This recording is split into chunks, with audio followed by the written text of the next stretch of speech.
Hello and welcome to GatherVerse Summer 2025, and we had an amazing roundtable discussion with Lynn, but now we have a fantastic fireside chat with the one and only Lisa Skinner. Welcome. Thank you, Russell. It's great to be here. Please introduce yourself to everybody. We'd love to hear about who you are. Okay. So my name is Lisa Skinner, and if everybody's looking at the screen, you see all those little initials following my name. I am a certified dementia practitioner. I'm a certified dementia trainer through the Alzheimer's Association. I'm a certified dementia program director, meaning I have been certified to be able to create and set up environments that will enhance people's lives who live with Alzheimer's disease and dementia. And I'm a 2-time best-selling author. My first book, called Not All Who Wander Need Be Lost, was also an award-winning book for being one of the most inspirational books written in the year that the book award contest took place, which was 2016. Amazing. I'm an international TEDx speaker on the topic, and I also host a weekly podcast that's called The Truth, Lies, and Alzheimer's Show. And we just recently made it into the top 10 most popular podcasts globally. Okay. Well done. So congratulations, Lisa. Yeah. So I do a lot of speaking engagements. This morning, I actually delivered a presentation to a medical conference. It was somewhere like Dubai or... Well, I'll tell you what I want to do, Lisa, is kind of get into some of the questions for you, Lisa, which is obviously, covering your book, which is, Not All Who Wander Need Be Lost. Let me ask you a question. What does it mean to wander without being lost? I'm curious to hear your thoughts. Okay. So I created that title for my first book. That was my first book. And I spun the quote, the famous quote from J.R.R. Tolkien's The Fellowship of the Rings. And his quote was similar to mine, but I spun it. So the original quote that I took from J.R.R. Tolkien's book was, "Not all those who wander are lost." Now, since my expertise is in the field of Alzheimer's disease and dementia from a psychosocial approach, meaning the day-to-day challenges that family members and caregivers face on a day-to-day basis, and how do you recognize those challenges and understanding that it's all part of the disease, and what are the best practices for responding to those behaviors that we see come up unexpectedly. So I flipped that original quote to "Not all who wander need be lost." And the reason why I chose that is because when people live with dementia, they commonly wander, aimlessly wander. And they wander for a variety of reasons, which I won't go into. But one of the reasons that we have kind of observed why people who live with cognitive decline wander is because they are lost. They're lost in their own worlds because of the changes in their brain that are happening and the cognitive functional decline.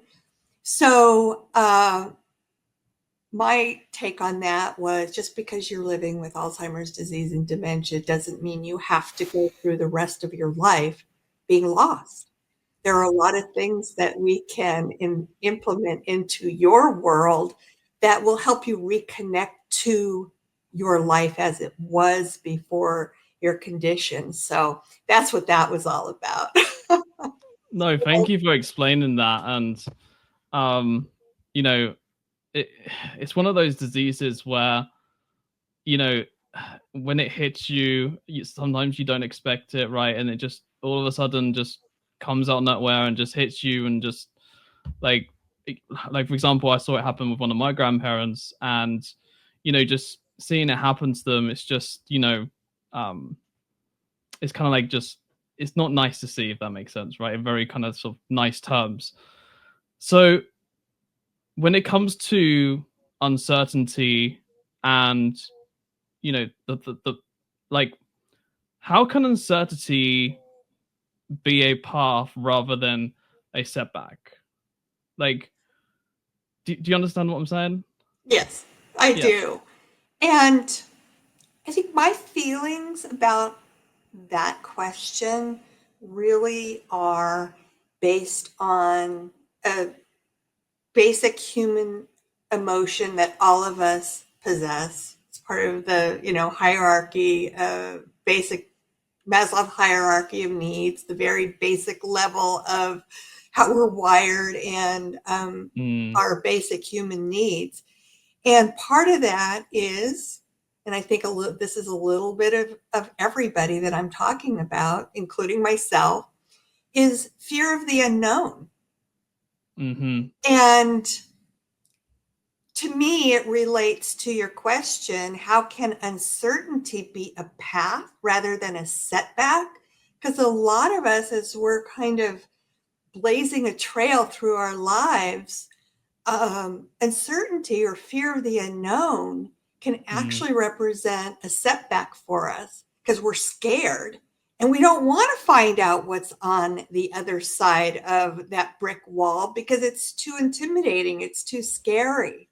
That's true. Where I believe that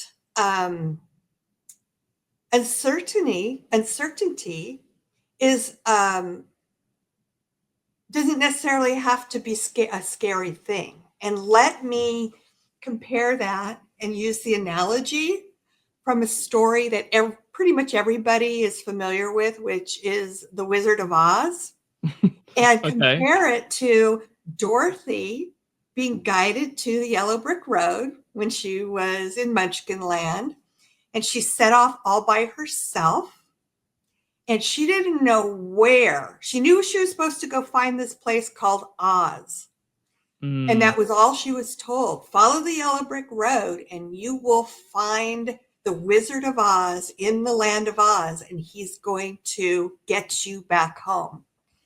So because she had wasn't aware of any other options for herself, she headed off on the yellow brick road. And then she started meeting the other characters along the way. But every step of that way, they didn't know what they were going to come upon next.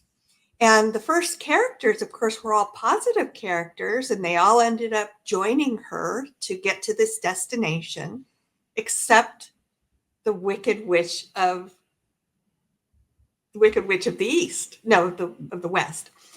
And they kept on going and kept on going, even though they didn't know what they were up against. The hope they held on to was, if they reach this destination, it's going to have a positive outcome for all of them. And they're just going to have to deal with this wicked witch and the flying monkeys and all the other things that ended up being challenging for them. That's a very good analogy. That's a really good analogy. Thank you. Yeah. So, kind of to wrap that up, to recap, I see uncertainty not necessarily having a negative connotation, but it can have a very positive. I mean, if you think back about Steve Jobs, let's say, if he was afraid of starting this business and he's going to fail and all the things that go along with our negative voice that talks to Right. us on Yeah. one side of our brain and our positive voice, and sometimes the negative one wins over the positive one. But in people throughout history, when you really look at it, they didn't allow that to happen. So yeah, I so think I just want to jump in because I definitely think, you know, uncertainty, like whatever you do in life, everything is always uncertain. It doesn't matter if you're starting a business, changing your career, you know, using AI tools, incorporating AI. You know, there's so many obstacles and challenges that you have to face throughout life, no matter, you know, what age you are, or you know who you are, or and it's just, you know, it's just embracing that, like just embracing it, yes.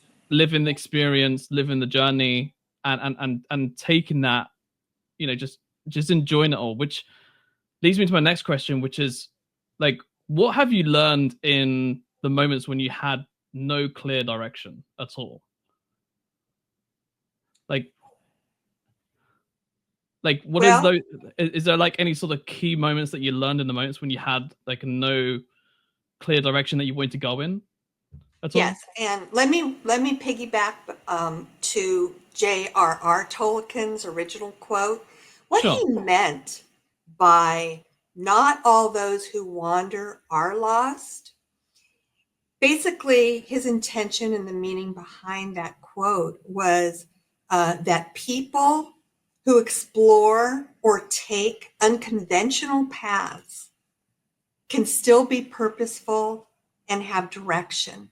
And that relates so perfectly with people living with Alzheimer's disease and dementia, Mm-hmm. Mm-hmm. because it is a profound misconception that exists today and has been circulating as a myth around living with dementia for as long as I've been around doing this professionally, which has been 30 years, that you get an Alzheimer's diagnosis and the next reaction is, okay, my life is over.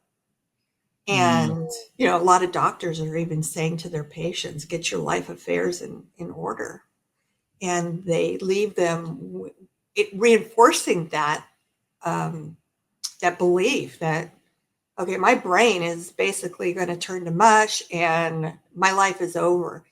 And what I advocate for, and what I um, help people understand through techniques and strategies and knowledge and education is that's not true at all. People live very meaningful, purposeful lives for years, even after they've been diagnosed with such a severe disease like Alzheimer's disease.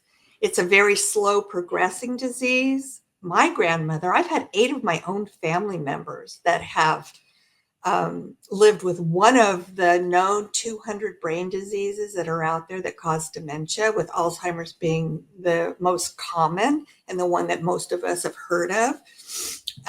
So I've had 8 of my own family members live with dementia.